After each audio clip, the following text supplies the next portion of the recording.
Thank you. Thank you, Nicole. That was such a great introduction, and we're really excited to be participating here today. My name is Bouldin. I'm the chapter and community builder at SWCS National. I'm actually, though, based out of Western Mass. I work remotely. I do have a history with the Southern New England chapter of the Soil and Water Conservation Society. I was their executive director for a couple of years before transitioning to national just last month. So I've got a lot of experiences with chapters like the Empire chapter, and I'm actually closer to you folks here in Western Mass than I am probably to the headquarters. So it's great kind of being on Eastern time again, I'm not gonna lie. So I just wanted to say thank you very much again for having me. And also on the chat with us is Erica Crady. She's the membership director of the Soil and Water Conservation Society. So any questions, again, like Nicole said, you can pop them in the chat and one of us will be able to answer those. So who is the Soil and Water Conservation Society?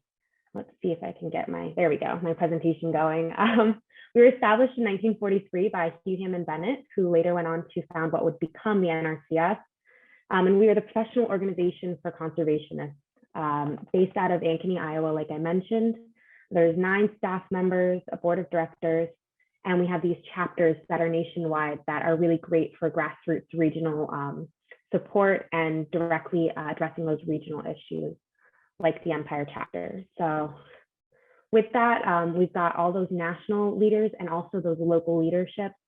We've got the board of directors supporting the national, and then a lot of our chapters have executive councils or board of directors as well. So there's a lot of opportunity there for mentoring, networking, and with those members and chapters, it's a really great community of support for folks who are also in the field and at any stage in their career. You can find a lot of great support and networking opportunities. We also do conferences, trainings. We do an annual conference every summer.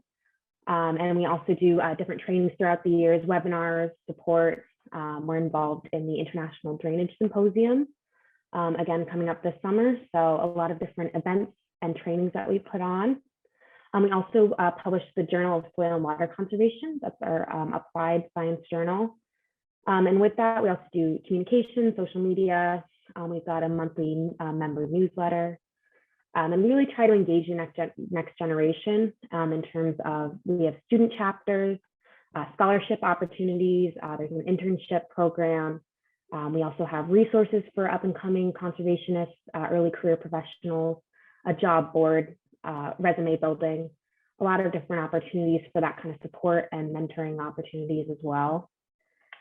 We also participate in a lot of special projects. We've got a lot of grant work that we do. We're really involved in edge of field work at the moment, road mapping those. We just released the results of our conservation practitioner poll.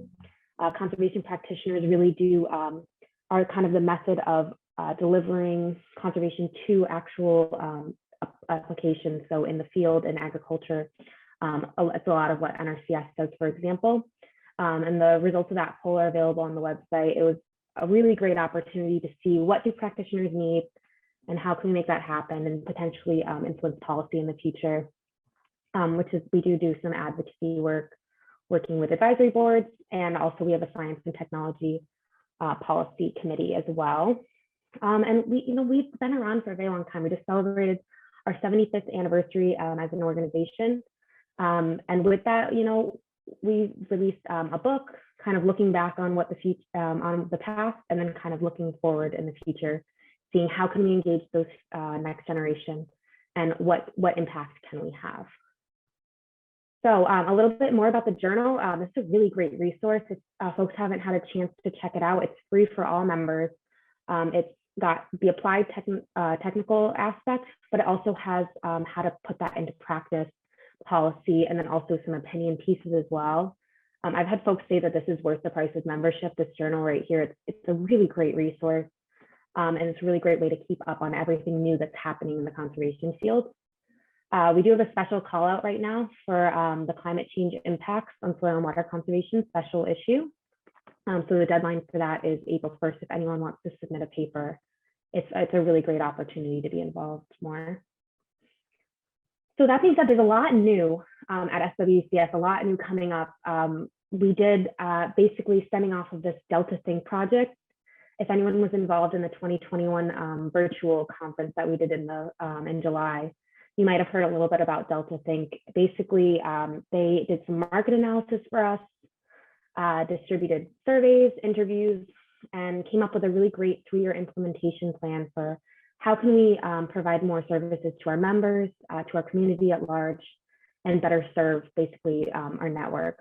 So from there, we got a couple of recommendations, the first of which was hiring 2 new positions. So that's actually how I came to work with National. One of my position was recommended by Delta Think, the chapter and community builder. So it's kind of my goal to help connect our chapters to each other and then help those connect back to National as well and be a really great resource for those chapters and those leaders. And we also have a communications staffer that's brand new as well, just to kind of help get the message out better translate what we're doing to our network and our community. So that being said, we do have a lot of exciting new things coming up. There's going to be more tools for chapter leaders. We're planning a webinar coming up in February to kind of jumpstart this conversation with National and our chapters, see what they need, see how we can be a part of it. It's a really exciting time, I think, in the society's history, just to really invest in our members and in our community. So there's a lot coming up, and we hope you would like to be a part of it. We also have, if you are on the business meeting, you might have heard them mention the 2022 annual conference. That's going to be in Denver, Colorado this summer. And actually the Empire chapter, if you're a member, they have a special fund to help send folks over and help pay for some of the financials there, which is a really great opportunity. And hopefully some folks can take advantage and we can see you in Denver.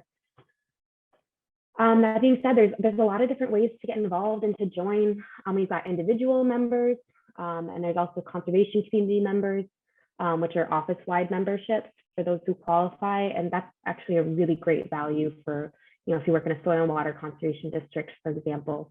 Even if you have just 2 employees who want to be members, that's a really great value. We've got corporate partnerships as well.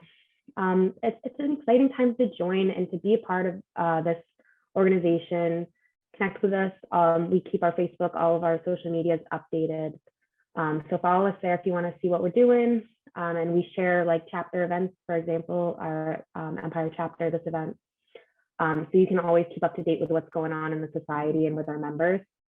We also have our monthly newsletter, the Conservagram, that goes out to all members as well. The November issue actually just dropped yesterday, for example. And then the weekly conservation news briefs are a great way to stay connected with what's going on in the conservation field. Those are free to anyone who wants to sign up. And we can maybe post a link to those in the chat. It's a great resource. And again, just an easy way to get your fix on what's going on in the conservation field.